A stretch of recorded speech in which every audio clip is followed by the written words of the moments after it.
2ാം ക്ലാസ്സിലെ അഖീദയിലെ 8ാമത്തെ പാഠം നോക്കൂ. പാഠം 8 അൽ ഖദർ. ഖദർ എന്ന വാക്കിന്റെ അർത്ഥം വിധി എന്നാണ്. ഖദർ എന്നാൽ വിധി. ഇനി നമുക്ക് പാഠം നോക്കാം. നിങ്ങൾ ഇൻഷാ അല്ലാ എന്ന് കേട്ടിരിക്കുമല്ലോ. എപ്പോഴാണ് നാം അത് പറയുക? ഇൻഷാ അല്ലാ എന്ന വാക്ക് നിങ്ങൾ പലപ്പോഴും കേട്ടിട്ടുണ്ടാവും. എപ്പോഴാണ് അത് പറയുക? ഒരു കാര്യം ചെയ്യുമെന്ന് പറയുമ്പോഴാണ് നാം ഇൻഷാ അല്ലാ പറയുന്നത്. ഒരു കാര്യം ചെയ്യുമെന്ന് പറയുമ്പോഴാണ്. അള്ളാഹു ഉദ്ദേശിച്ചാൽ എന്നാണ് അതിൻ്റെ അർത്ഥം. ഇൻഷാ അല്ലാ എന്നതിൻ്റെ അർത്ഥം അള്ളാഹു ഉദ്ദേശിച്ചാൽ. നാം എപ്പോഴും ഒരു കാര്യം ചെയ്യുമെന്ന് പറയുമ്പോൾ അതിൻ്റെ കൂടെ ഇൻഷാ അല്ലാ എന്ന് പറയണം. എന്ത് കാര്യവും നാം ചെയ്യുമെന്ന് പറയുമ്പോൾ അതിൻ്റെ കൂടെ ഇൻഷാ അല്ലാ എന്ന് പറയണം. ഉദാഹരണത്തിന്, ഞാൻ നാളെ രാവിലെ നേരത്തെ സുബ്ഹി നിസ്കരിക്കും ഇൻഷാ അല്ലാ. ഞാൻ ഇനി മുതൽ എല്ലാ ദിവസവും ഖുർആൻ ഓതും ഇൻഷാ അല്ലാ. അങ്ങനെ എന്ത് നല്ല കാര്യം നിങ്ങൾ ചെയ്യുമെന്ന് പറയുമ്പോഴും അതിൻ്റെ കൂടെ ഇൻഷാ അല്ലാ പറയണം. ഇനി മുതൽ മറക്കാതെ പറയണം. നമ്മുടെ അനുഭവം നോക്കൂ. എത്ര കാര്യങ്ങൾ ചെയ്യാൻ നാം കരുതുന്നു. നാം എത്ര കാര്യങ്ങൾ ചെയ്യാൻ കരുതുന്നു. അതിൽ ചിലത് ചെയ്യാൻ കഴിയാതെ പോകുന്നു, ചിലത് ചെയ്യുന്നു. എന്താണതിന് കാരണം? ചിലത് അള്ളാഹു ഉദ്ദേശിച്ചതാണ്, ചിലത് അള്ളാഹു ഉദ്ദേശിക്കാത്തതാണ്. അവൻ ഉദ്ദേശിച്ചത് മാത്രമേ ഉണ്ടാവുകയുള്ളൂ. നാം പലപ്പോഴായി പല കാര്യങ്ങളും ചെയ്യാൻ കരുതുന്നു. എന്നാൽ ചില കാര്യങ്ങൾ ചെയ്യാൻ കഴിയാതെ പോകുന്നു, ചിലത് ചെയ്യുന്നു. അതിനെന്താണ് കാരണം? അള്ളാഹു ഉദ്ദേശിച്ചതാണെങ്കിൽ അത് ചെയ്യാൻ കഴിയും. അള്ളാഹു ഉദ്ദേശിക്കാത്തതാണെങ്കിൽ അത് നമുക്ക് ചെയ്യാൻ കഴിയില്ല. ഇനി അതിൻ്റെ താഴെ ഒരു ഹദീസ് തന്നിട്ടുണ്ട്. ഈ ഹദീസും അതിൻ്റെ അർത്ഥവും നിങ്ങൾക്ക് പഠിക്കാനുള്ളതാണ്. മാഷാ അല്ലാഹു കാന വമാ ലം യശ ലം യകുൻ. മാഷാ അല്ലാഹു കാന വമാ ലം യശ ലം യകുൻ. അതിൻ്റെ അർത്ഥം അള്ളാഹു ഉദ്ദേശിച്ചത് സംഭവിക്കും, അള്ളാഹു ഉദ്ദേശിക്കാത്തത് സംഭവിക്കുകയില്ല. അതിൻ്റെ അർത്ഥം അള്ളാഹു ഉദ്ദേശിച്ചത് സംഭവിക്കും, അള്ളാഹു ഉദ്ദേശിക്കാത്തത് സംഭവിക്കുകയില്ല. നാം ഒരു നല്ല കാര്യം ചെയ്യാൻ ഉറപ്പിച്ച ശേഷം അത് ചെയ്യാൻ കഴിഞ്ഞില്ലെങ്കിലും കൂലി ലഭിക്കും. ഒരു നല്ല കാര്യം ചെയ്യാൻ ഉറപ്പിച്ചു, എന്നാൽ അത് ചെയ്യാൻ കഴിഞ്ഞില്ല എങ്കിലും കൂലി ലഭിക്കും. നല്ല കാര്യങ്ങൾ ചെയ്യാൻ അള്ളാഹു നമുക്ക് തൗഫീക്ക് ചെയ്യട്ടെ. ആമീൻ. നല്ല കാര്യങ്ങൾ ചെയ്യാൻ അള്ളാഹു നമുക്ക് തൗഫീക്ക് ചെയ്യട്ടെ. ഇൻഷാ അല്ലാ. ഈ കൊല്ലം ഞാൻ ഹജ്ജിന് പോകും. ഈ കൊല്ലം ഞാൻ ഹജ്ജിന് പോകും ഇൻഷാ അല്ലാ. അതിൻ്റെ കൂടെ ഇൻഷാ അല്ലാ പറയണം. ഞാൻ പഠിച്ച് ആലിമാകും ഇൻഷാ അല്ലാ. ഞാൻ പഠിച്ച് ആലിമാകും ഇൻഷാ അല്ലാ. തദ്രീബാത്ത്. ഈ പാഠത്തിലെ പഠന പ്രവർത്തനങ്ങൾ നോക്കൂ. 1. ശരി തെറ്റ് അടയാളപ്പെടുത്താം. ഒന്നാമത്തെ, എല്ലാ കാര്യങ്ങളും അള്ളാഹുവിൻ്റെ മുൻ നിശ്ചയപ്രകാരമാണ് നടക്കുന്നത്. എല്ലാ കാര്യങ്ങളും അള്ളാഹുവിൻ്റെ മുൻ നിശ്ചയപ്രകാരമാണ് നടക്കുന്നത്. അതായത് എല്ലാ കാര്യങ്ങളും അള്ളാഹു നിശ്ചയിച്ച പ്രകാരം, അവൻ ഉദ്ദേശിച്ച പ്രകാരമാണ് നടക്കുന്നത്. അത് ശരിയാണ്. അള്ളാഹു ഉദ്ദേശിച്ചത് മാത്രമേ സംഭവിക്കുകയുള്ളൂ.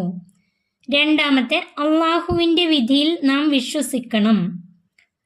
അള്ളാഹു വിധിച്ചത് മാത്രമേ നടക്കുകയുള്ളൂ.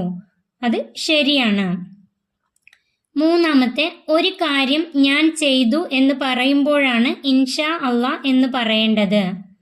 അത് തെറ്റാണ്. ഒരു കാര്യം ഞാൻ ചെയ്യും എന്ന് പറയുമ്പോഴാണ് ഇൻഷാ അല്ലാ പറയേണ്ടത്.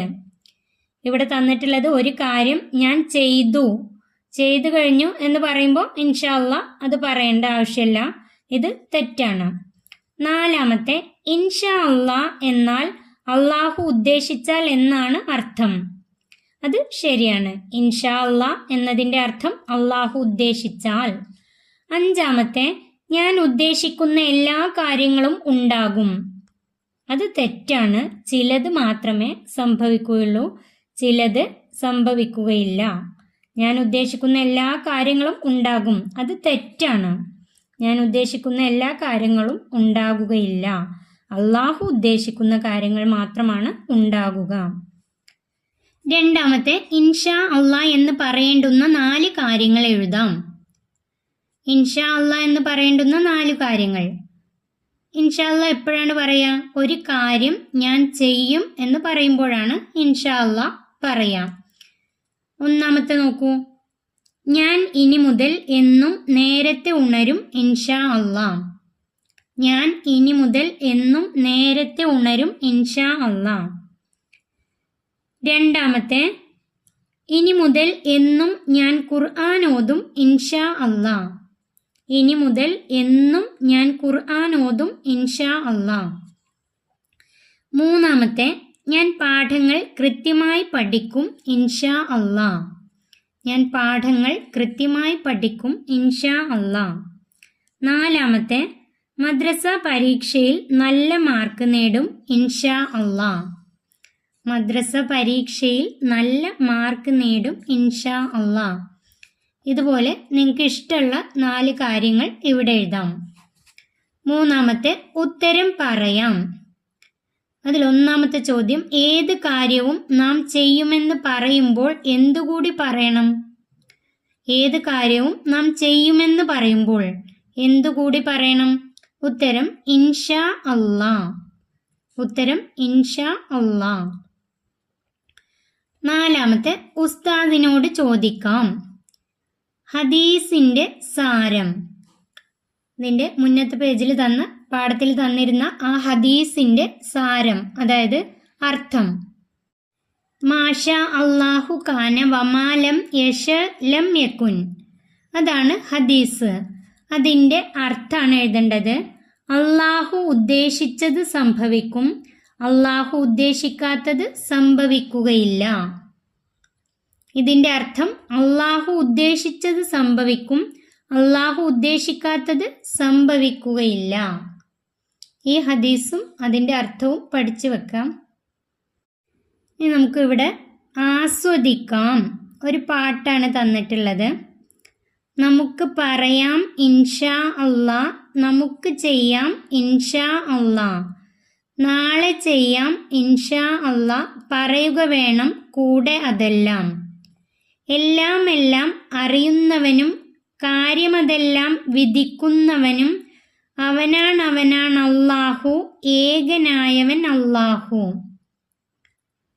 നമുക്ക് പറയാം ഇൻഷാ അള്ളാ, നമുക്ക് ചെയ്യാം ഇൻഷാ അള്ളാ, നാളെ ചെയ്യാം ഇൻഷാ അള്ളാ, പറയുക വേണം കൂടെ അതെല്ലാം.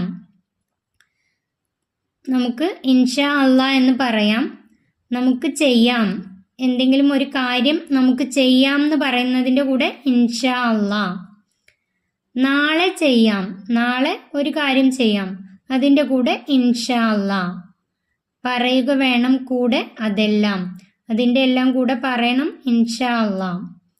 എല്ലാം എല്ലാം അറിയുന്നവനും, എല്ലാം അറിയുന്നവനും കാര്യമതെല്ലാം വിധിക്കുന്നവനും, സംഭവിക്കാവുന്ന എല്ലാ കാര്യങ്ങളും വിധിക്കുന്നവനും അവനാണ് അല്ലാഹു, അവനാണ് അല്ലാഹു, ഏകനായവൻ അല്ലാഹു.